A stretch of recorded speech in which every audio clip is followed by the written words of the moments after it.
J'avais 5 ans et mon grand-père m'a emmené voir un spectacle au Burundi. Mon grand-père était réfugié là-bas et il m'a emmené voir un spectacle d'un auteur rwandais, Jean-Marie Vianney, qui était joué par des réfugiés rwandais au Burundi. Et il m'a mis, on porte des voiles au Rwanda, dans la culture on appelle ça des mishanana. Et il m'a mis à mishanana, il m'a dit on va quelque part. Je me suis sentie très importante. Et on est parti au spectacle. Et pour moi, tout ce qui s'est passé a été, je n'ai pas compris un tiers, mais ça a été de la magie. Et depuis ce jour-là, j'adore qu'on me raconte des histoires. Ma maman m'a raconté des histoires jusqu'à l'âge de 11 ans. Et encore, je crois que c'est parce qu'à un moment donné, elle s'est dit non, ça suffit, je suis fatiguée. Mais c'est vraiment ça. Fondamentalement, j'aime raconter et j'aime qu'on me raconte des histoires.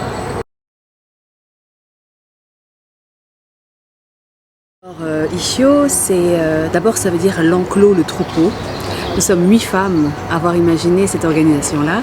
Et on s'est demandé, puisque chez nous la vache est source de richesse, par exemple si une vache met bas, vous offrez un veau à quelqu'un qui en a besoin et ainsi de suite et ainsi de suite.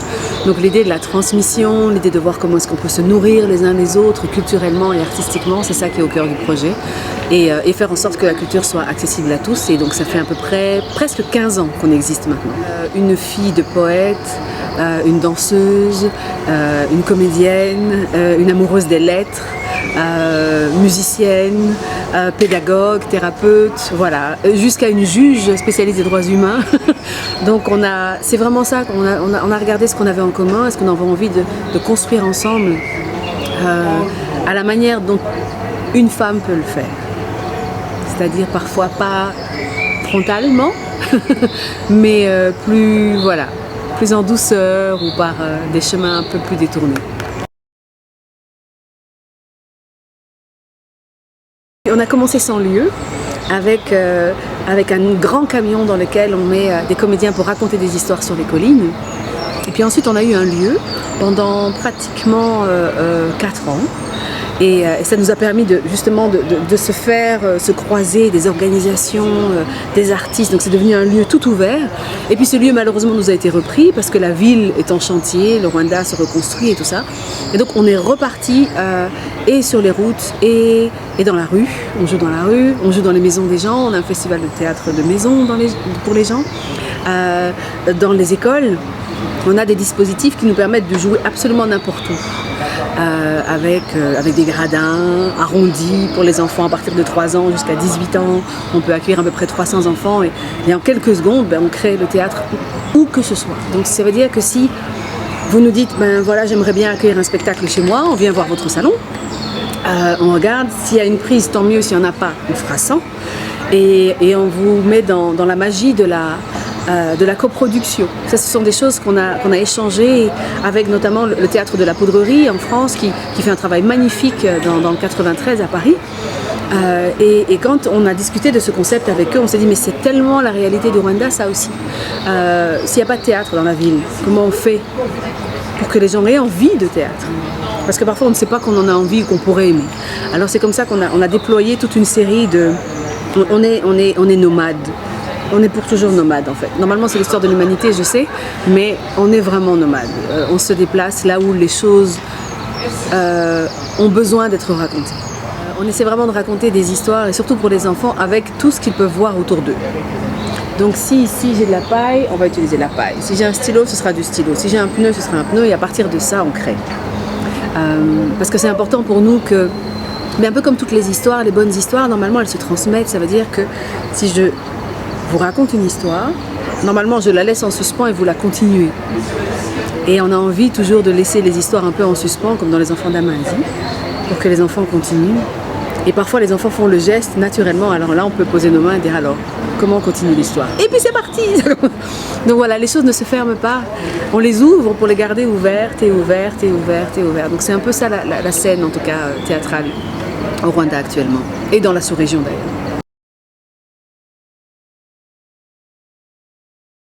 Je pense que c'est en essayant constamment de regarder au-delà de ce qui semble être, au-delà de ce qui semble vous empêcher, au-delà d'essayer de constamment défier votre propre perception du présent. Et c'est là, je crois, qu'on active nos imaginaires tous.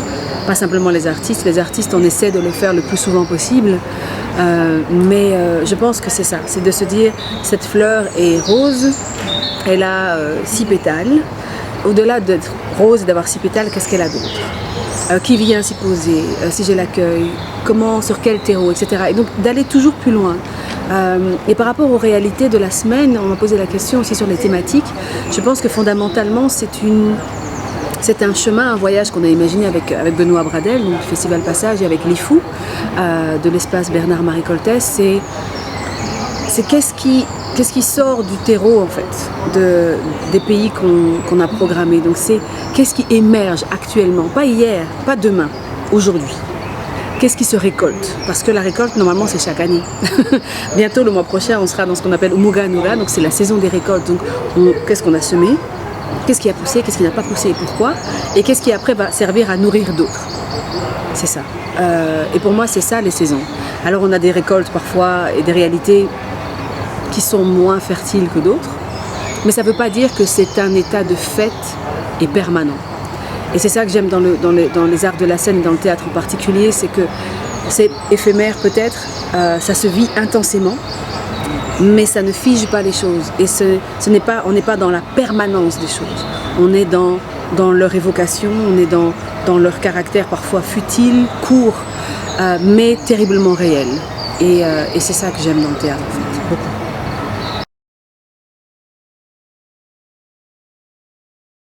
Alors, les coproductions en Afrique sont un peu perplexes.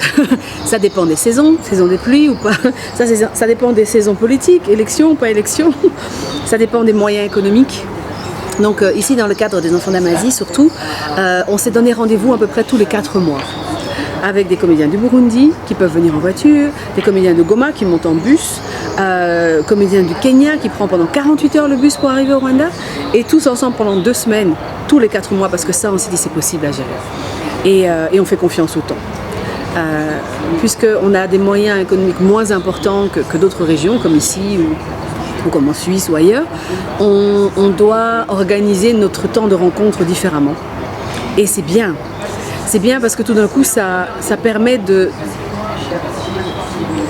déployer le temps de la rencontre et d'avoir des couches et des couches et des couches et des couches qui font que finalement émergent des choses auxquelles on n'aurait jamais pensé parce qu'on a pris le temps de se rencontrer, on a pris le temps de raconter ce qui était important pour nous, on a pris le temps de dire les choses qui sont lourdes pour que la légèreté arrive.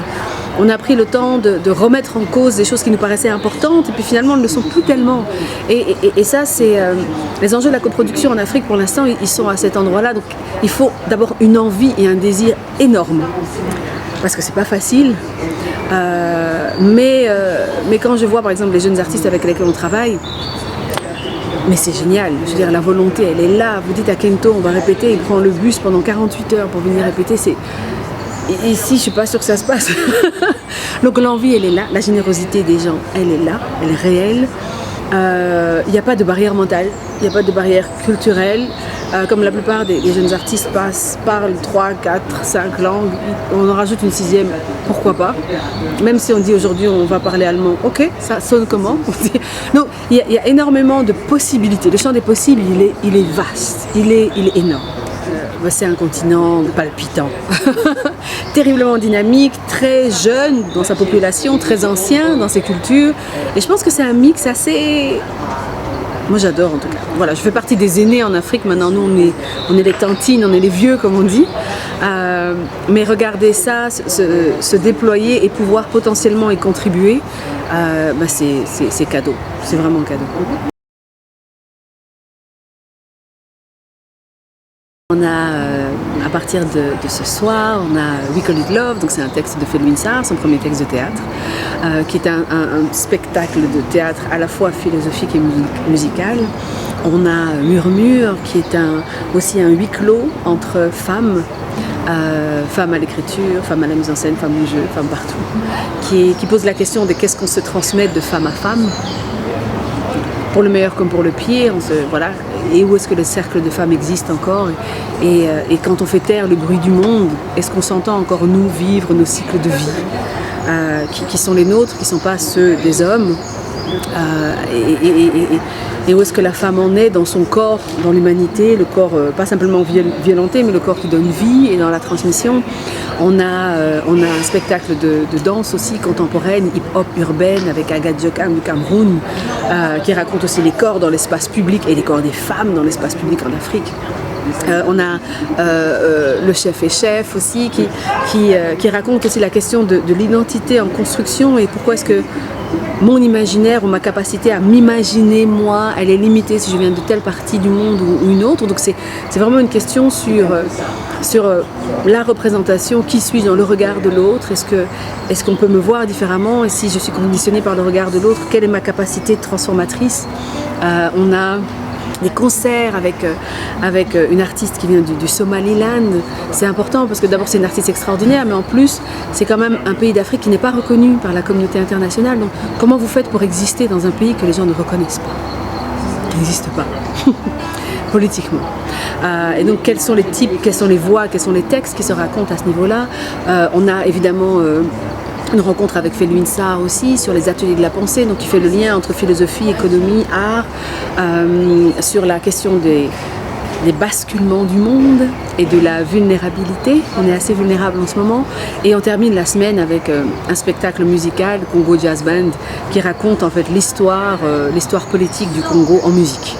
Et donc voilà, tous les jours on sera là à écouter des textes. Il y a aussi une cathédrale sonore qui, avec 4 générations différentes de musiciens, raconte voilà, si on pouvait traverser les mesures du temps au Rwanda, qu'est-ce qu'on entendrait. On a une superbe exposition aussi d'une photographe malienne.